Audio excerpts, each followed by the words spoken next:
The forecast calls for sunny skies from Salt River Fields, and the Diamondbacks are projecting a bright 2026. Welcome to 30 Clubs, 30 Camps, as we're hanging out with the Arizona Diamondbacks, Jake Peavy, Siera Santos. And Jake, the biggest storylines throughout this offseason were the trade rumors surrounding Ketel Marte and what this team was going to do about their starting rotation. They have answers to all that. Marte is staying, and they also re-signed Merrill Kelly and Zach Gallen. Yeah, a lot of controversy around Marte. I think that this Arizona Diamondback team and players are excited to have this MVP-type caliber talent still on their team. You add him with Corbin, Perdomo. That three-headed monster is as good of three as we have in the game of baseball. Some of the players around those guys, Alek Thomas, take a step up with the veterans like Arenado and Santana on the corner. This team could be right back in the World Series as we saw them in 23. What do you make of them adding that seasoned veteran presence of Carlos Santana and Nolan Arenado? Well, we just talked about the top three. They need the rest of this lineup to really round out. You put two veterans in there to help some of the young guys figure out their routine. I think it's just a nice balance. They're going to be a lot better defensively than they were last year. And how do you make your pitching better? You catch the ball a little bit better. They're going to do that. And then you just figure out the back end of this bullpen, which is going to be question marks to start the season until some get healthy. This team will be in the mix. We're here with Nolan Arenado. Nolan, why did you feel like Arizona was a good fit for you? I just felt like, they have a great young team, great players. Playing with Corbin, Perdomo, Marte, some of these young guys, it kind of excited me. Obviously, being close to home, I'm from Orange County. That was a big part also with my family. But like I said, they're a good team, and I know this area well also. I like hitting at Chase Field. So all those things combined, it felt like it was a good fit. You liked hitting against me as well. No, come on now. Look, I want to ask you now. This is your third team. You've been since I've been around camp this morning. I've been listening to Marte talk about, hey, this guy's going to help me win a Gold Glove. This is what I want to do. What leadership? You've been a leader now for many years. What's leadership, mentorship? What's that like when you're with a new ball club? Well, I mean, it's a little different. I'm trying to just get to know guys first. Okay. But, I think when you're taking ground balls with them, there's a standard that we're trying to set. And I need to set for myself. But, and I think, these guys, when we're taking ground balls together, the expectation is to make every single play. And we shouldn't mess around with it. I just like to create good habits. And that's just kind of like what I like to do. So I think those guys are seeing me do that. I do take it very serious, maybe too serious sometimes. But, hey, man, I gotta make my plays, and we got to be in tip-top shape because we got to take care of and help our pitchers out. Expectations for yourself and expectations for the team in 2026? I think we have a good team. I think we're a playoff team right now. Now it's up to us to show up and do that.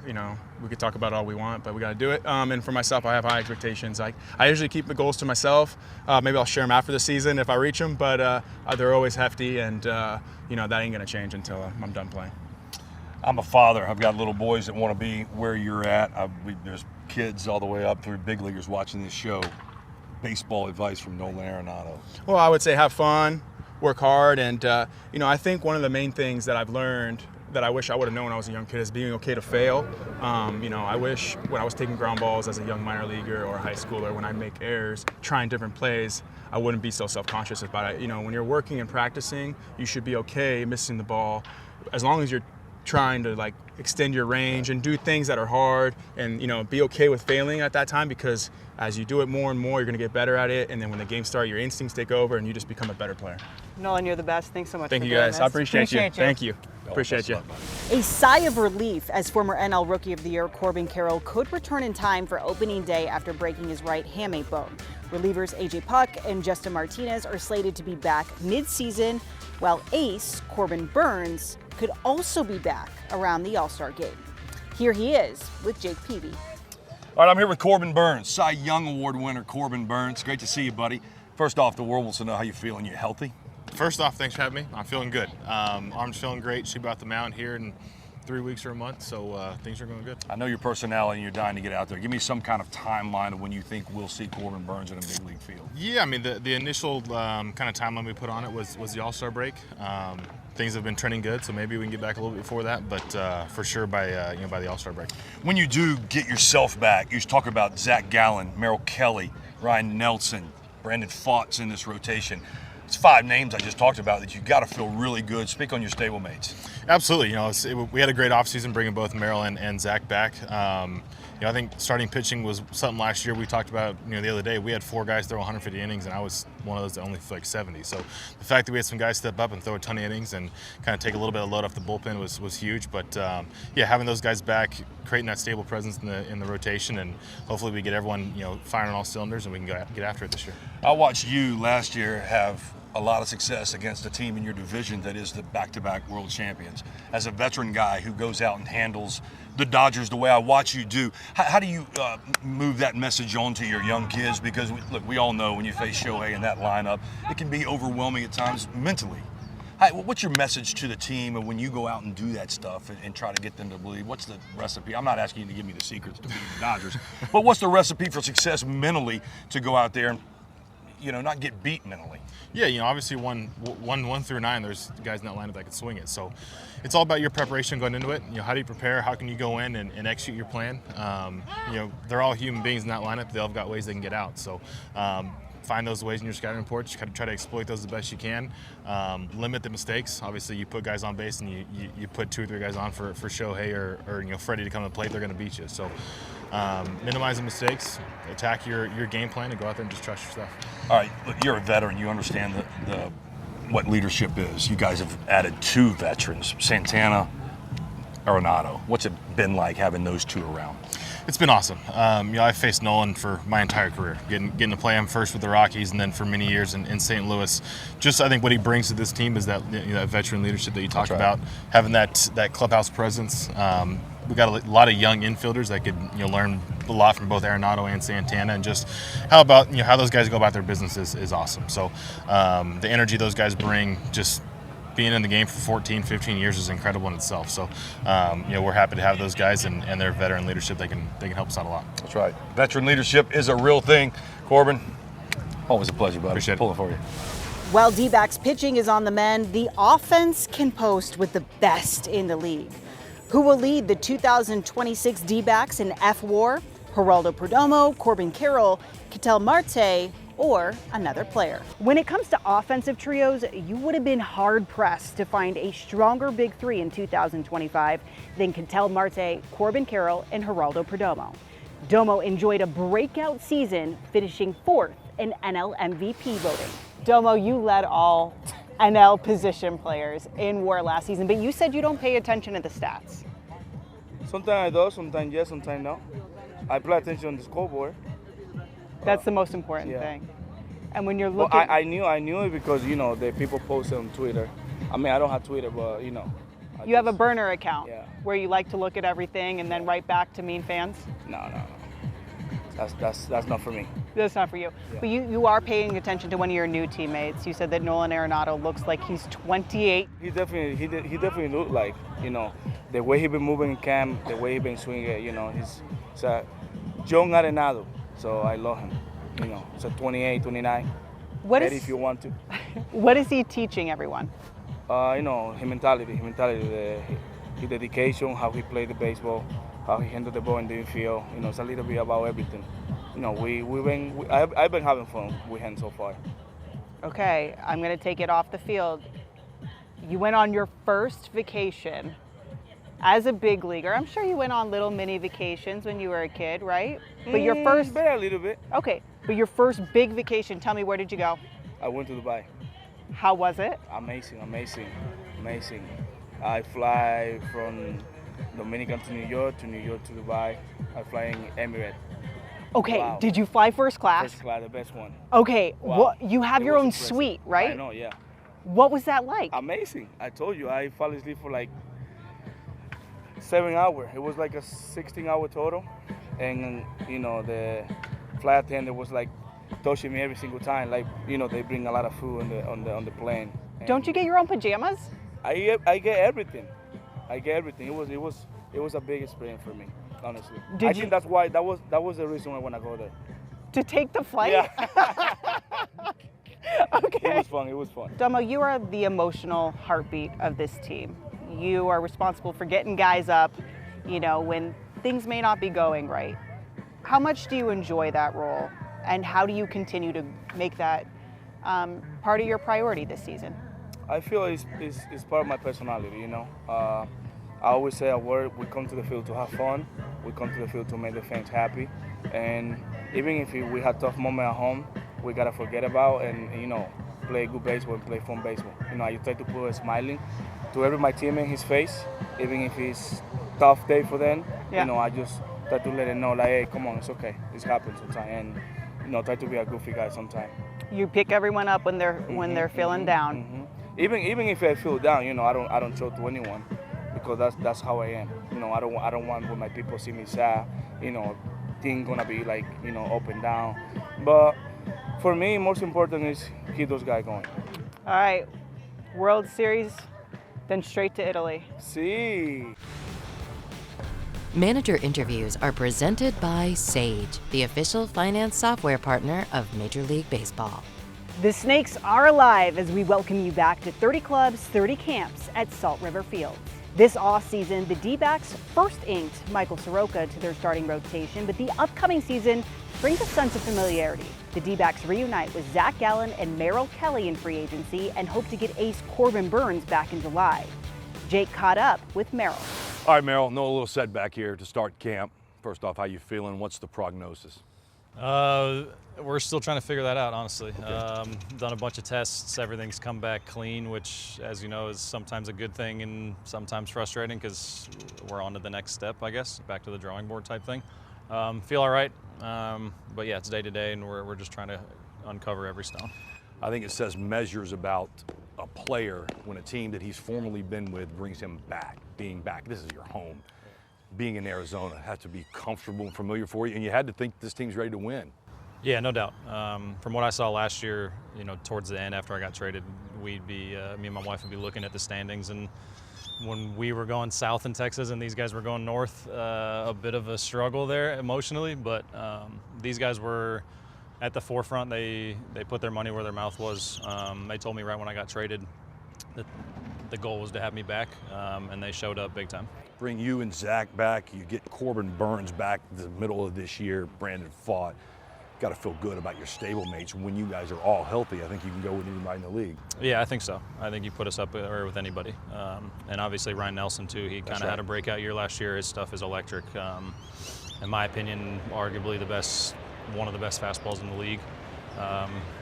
Young guy, he's got some work to do as far as his secondary stuff, but I think if he keeps doing what he's doing, he's going to be somebody's ace for a while.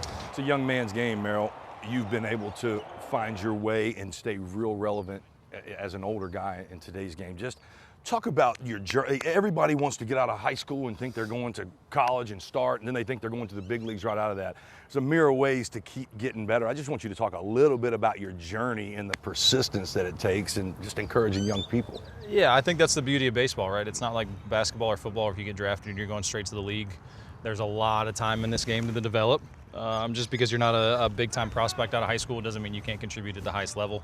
And I think my journey kind of exemplifies that.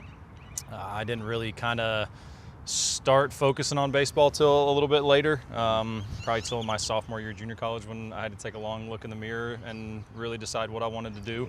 But yeah, I think that's cool about baseball is like, you know, most of the guys in this clubhouse, obviously there's some athletic freaks in here, but for the most part, we walk down the street and nobody would be able to tell a difference, which is cool. But I think at the end of the day, as long as you're convicted on what you do and you know what your end goal is and you do whatever you can to get there, it doesn't really matter if you're 20 or 37, outs are outs.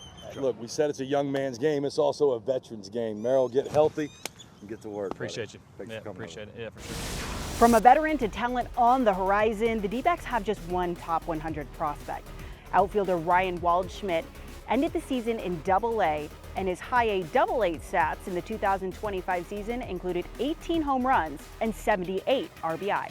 Time for the manager interview presented by Sage, and for that we are joined by Torey, Lovullo, and Torey, so excited to be out here. Of course, this is my hometown, so I couldn't be more excited to be talking to you.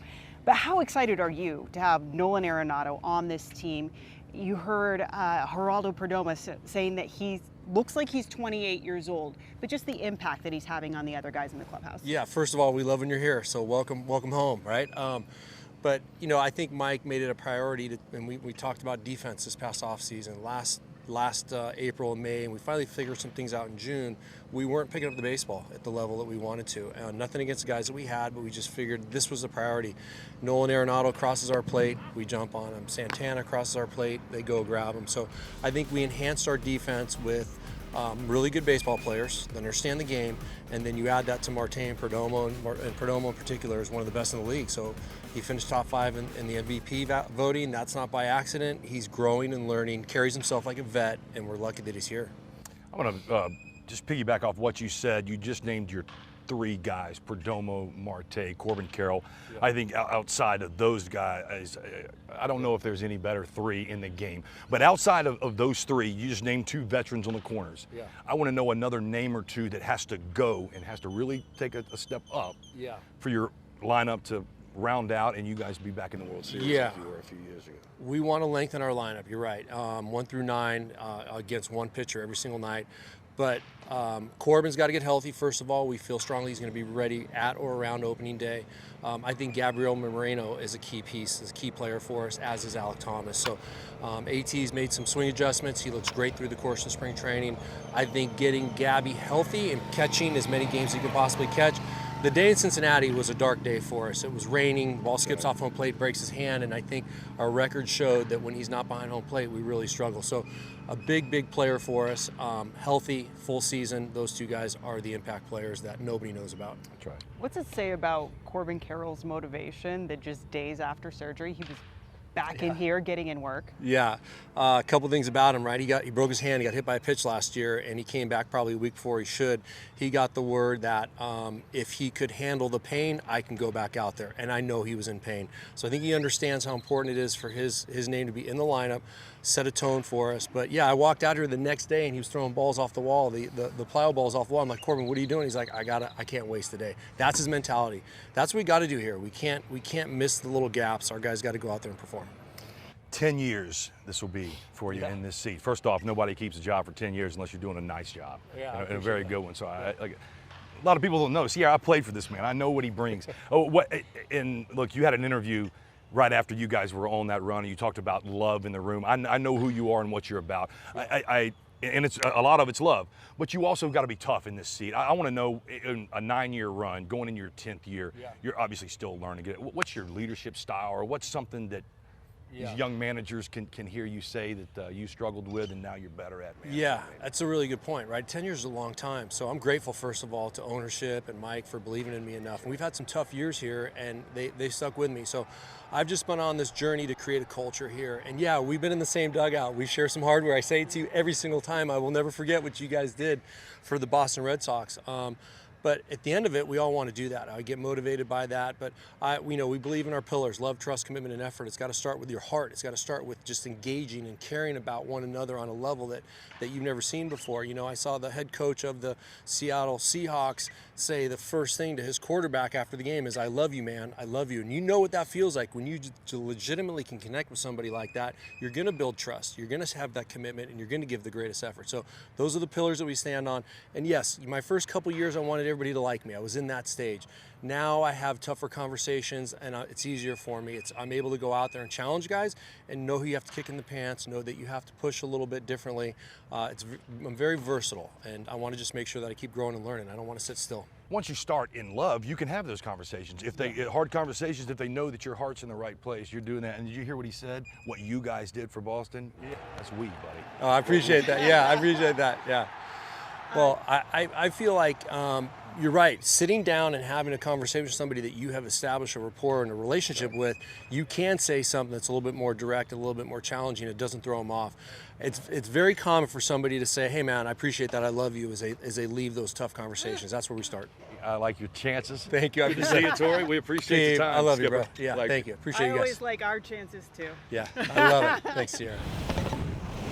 We asked in the beginning of the show, who will lead the 2026 D-backs in F-WAR? We asked, you answered. The result, 40% said Corbin Carroll. Jake, I actually have another prediction for Geraldo Perdomo. He is going to win an NL MVP. And I say this because he finished 4th in voting last year. He's just got to get by that one guy, you know, from the Dodgers, Shohei Ohtani. That's all. He can certainly do it, I can tell you that. The guy playing to his right, third base, Gold Glove, 10 plus times, he's going to win his 11th. But Nolan Arenado, we know that defensively is going to be sound. He gets re-energized in a ballpark he likes to hit into that is a very hitter-friendly ballpark. Has a monster offensive year in the middle of this lineup. Diamondbacks are in the postseason because of it, and look out. That's the one thing. Look at 2023. You can never count out the Snakes. That is going to do it. 30 clubs, 30 camps from spring training in Salt River Fields. He's Jake Peavy. I'm Siera Santos. We'll see you soon.